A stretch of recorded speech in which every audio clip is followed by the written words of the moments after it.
Good yunt of YouTube, it's Rhett. I've got coffee. How could life get any better?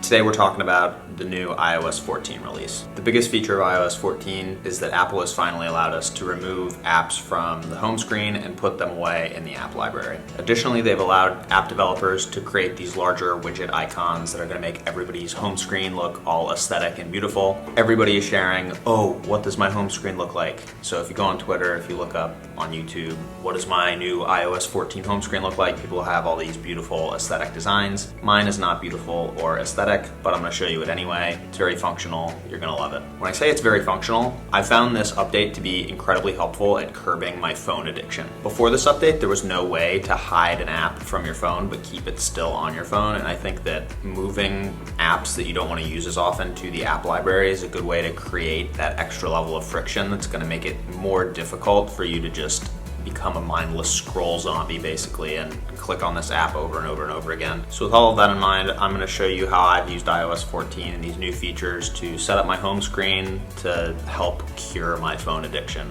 or get me on the path at least. Real quick before we get into it, go ahead and smash the like button for the YouTube algorithm, and then go ahead and smash the bell icon so you can become literally addicted to watching my videos. That's going to be really great for me because then I'm not going to have to put any thought or effort into creating these anymore. You're just going to come back over and over again because you're going to become addicted to getting that sweet YouTube notification straight to your phone. Rhett has uploaded a video, and you're going to click on it and you're going to, oh, dopamine, so good. And then you're going to watch the video and you're going to associate that dopamine, oh so good, with my content. So my content doesn't even have to be good anymore. It could just be total trash and you'll still keep coming back. So it's not going to be great for your mental health to smash the notification bell, but it's going to be really good for my YouTube channel. So if you could do that, I'd really appreciate it.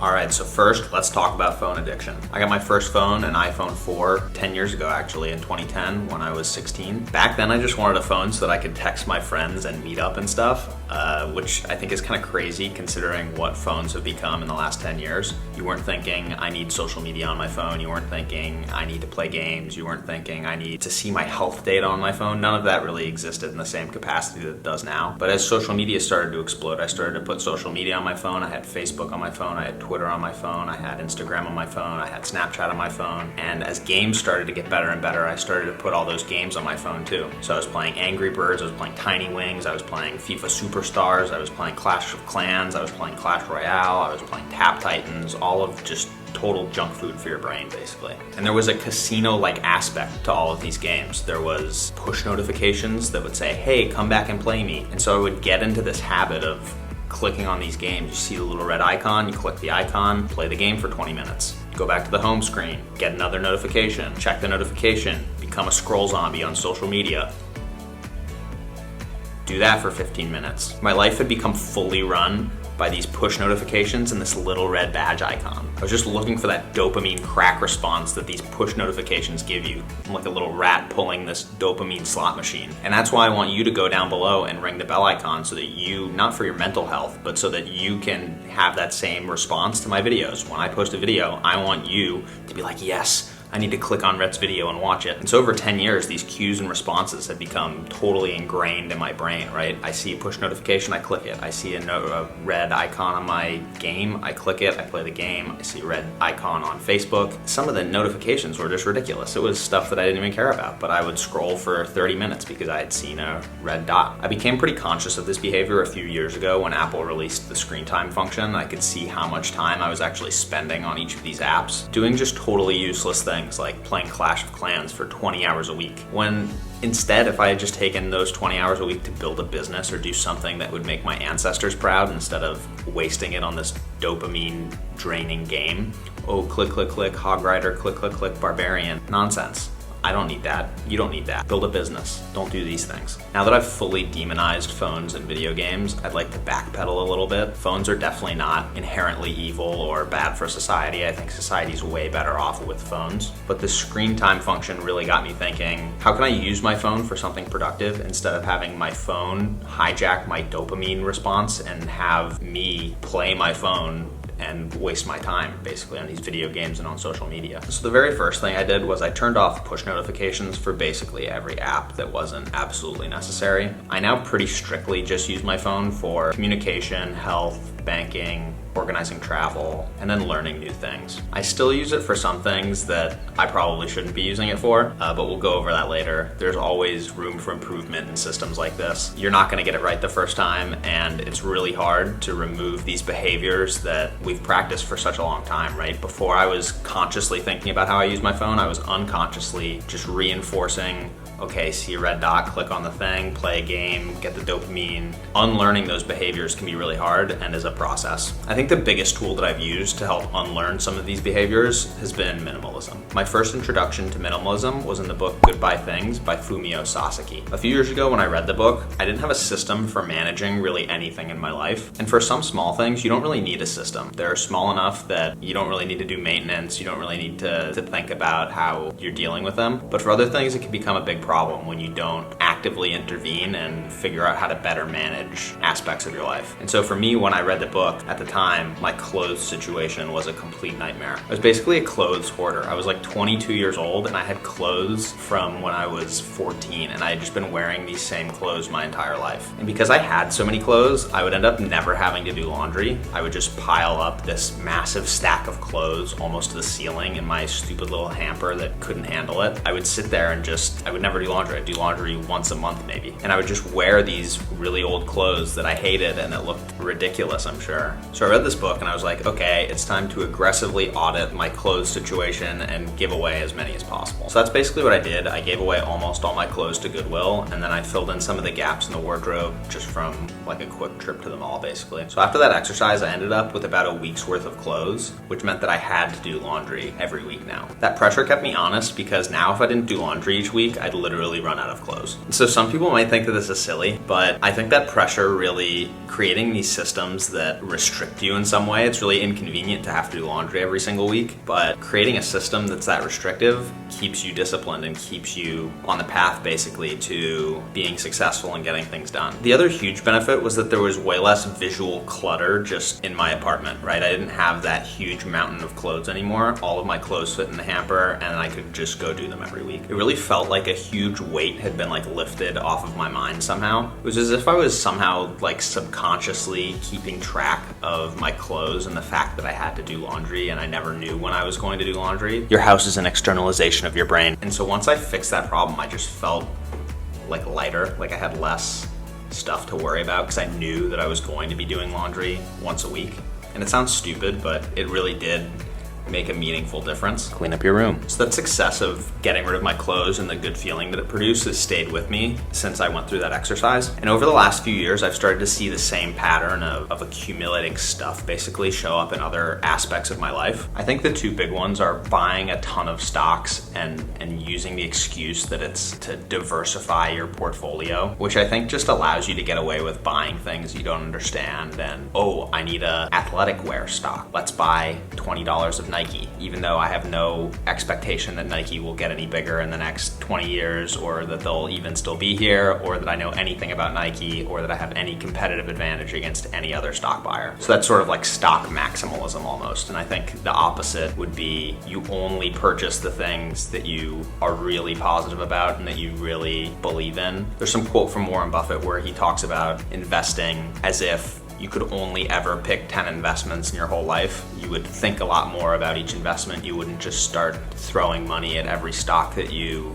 think is going to be successful. You would start to really consider what you put your money into. And then I think, the point of this whole video, the other place in my life where that was happening was I had just so much nonsense garbage on my iPhone, literally apps that I had never opened before and that I knew that I would never use, downloaded just because, oh, that's an app that looks cool, I'm gonna download it. Don't do that. Be really conscious about what you download and curate your phone so that you're only using and you only have the things that you really need. So some people might say, oh, Rhett, it's really good to have a diversified portfolio and you should have those phones. What if you need the apps that you just downloaded, even though you have no plan to use them? What if you want to use them later? Why not just keep them? I came across a really powerful visual this week when I was reading The Almanac of Naval Ravikant by Eric Jorgensen with illustrations from Jack Butcher. And I'll put their links in the description. So here's the visual.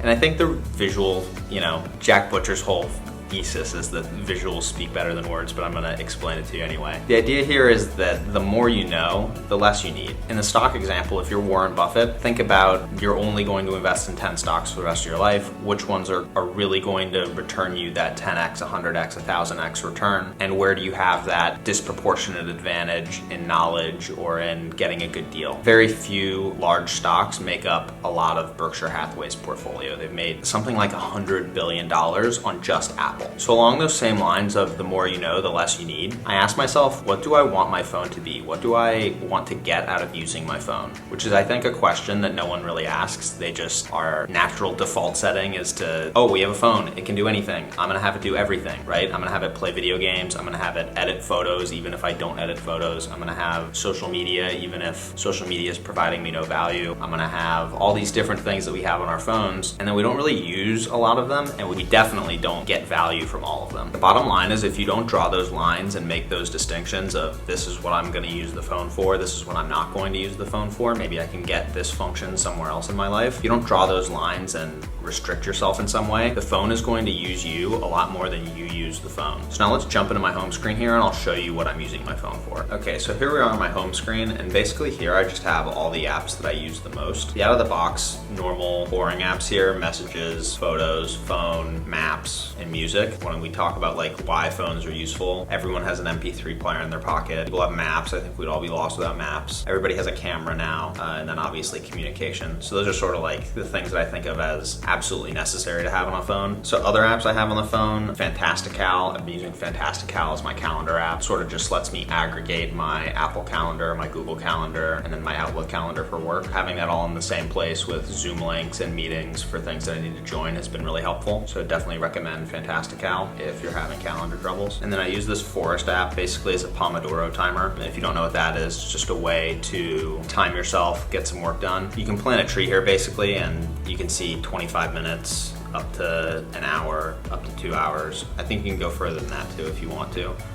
But you could say start a timer for 25 minutes. Now you're working for 25 minutes, and if you leave the app for long enough, you see you get the notification to prevent the tree from dying. If you ignore it and then you go back, the tree dies. And so obviously you want to avoid killing these trees, and that's sort of the incentive. And then the more trees that you succeed in planting, by succeed it means just finishing the timer out, not using any of their apps or leaving this app. When you get enough points, basically a real life charity will go plant a tree for you. So it's sort of a good way to incentivize yourself to put your phone down and get some work done. So the Forest app is really cheap, and it's been a really good way for me to ignore distractions, put my phone down when I need to do some deep work, and just get things done basically. Next here we have Aura, which I use to look at my sleep data. It syncs with my little ring here. So I've been using this for about a year, and this just tracks all my sleep data basically. It's been helpful for me to identify things that make my sleep a lot worse and that make me feel bad in the morning when I get up. So I typically look at that about once a day, maybe once every other day, just see how I'm doing. And then I use MyFitnessPal to track what I eat. And then down here at the bottom, I have Audible for books, Castro for podcasts, and music for music, obviously. So this is all sort of consumption down here, and then maps that I really can't live without. I'm totally directionally inept. One day if they get rid of the maps, I'm gonna be useless. And then the big obvious thing in the middle here is the screen time. It shows how I've used my phone for the day. And this is the feature that I was talking about earlier that Apple introduced a few years ago. You can see today I've spent not too much time on my phone. Looks like most of the time in the web browser in Brave. The web browser is something I'm trying to stay out of. It's definitely where I spend the most time now. Just jumping onto Twitter and other things that I've deleted and have made it harder for myself to get onto. Brave is still something that I use all the time, and it's not always productive. I think having this here on the front page though will allow me to be more conscious in the way that I use my phone. If I see that I've already used my phone for 6 hours today, maybe it's time to put it down and stop looking at it. I think it can be really easy to not ever look at these statistics and then never make any changes. So having it front and center there I think will really help. And then here if we swipe left, there's a things widget which shows me all the things that I need to get done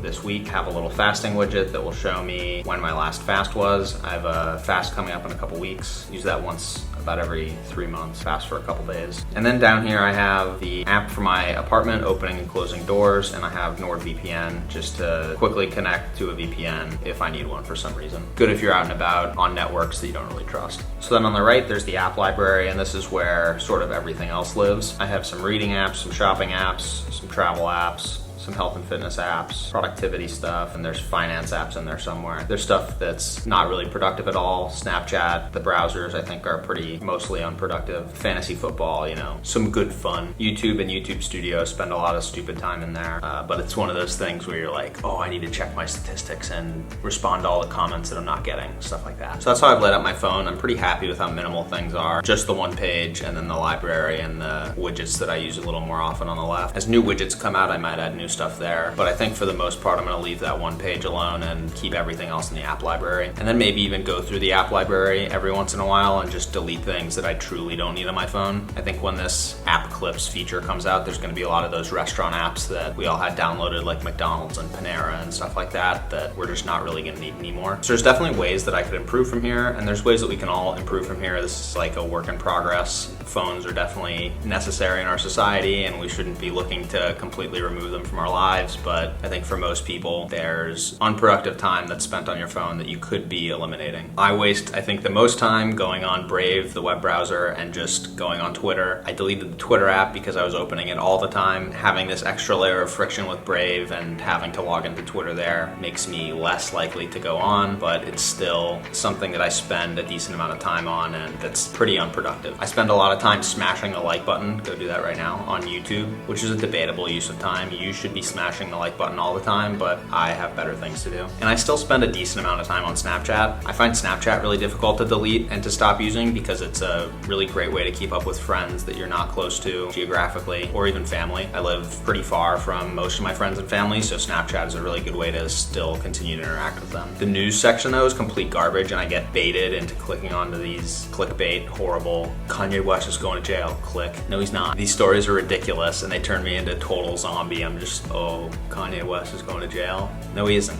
None of these things are true. I've clicked on so many stupid stories on the Snapchat news section. None of them are true at all. Snapchat would be really great if you could somehow remove the news section. I would even pay, I think, maybe $5 a month to have Snapchat just fully remove the news section on my account. And I think other people might do the same thing. So if any product managers from Snapchat are out there listening, call me. I've got great ideas. That's basically it. That's my iOS 14 setup. If you have any questions about how to get unaddicted from your phone, leave it in the comments and we'll talk. Or if you want to just delete an app from your phone, leave it in the comments. Which app did you delete? I'd be interested to know. I think the app that I deleted that saved me the most time was Facebook. I was scrolling on Facebook forever, and now that I've deleted it, very rarely go on Facebook. Don't get triggered by any of the crazy comments on there anymore. It's been really great. Delete Facebook. And if you learned something in the video, go ahead and leave it a like so that YouTube recommends it to other people. And subscribe to this channel. Stay tuned here for more technology, success, and personal finance videos. Uploading new stuff every Monday, 10 a.m. Eastern. If you hit the notification bell, you can get addicted to me on your phone, and you'll be able to see if I really do upload a video every Monday at 10 a.m. Eastern, which I do every single Monday, 10 a.m. Eastern. Stay tuned here. All right, love you. Bye.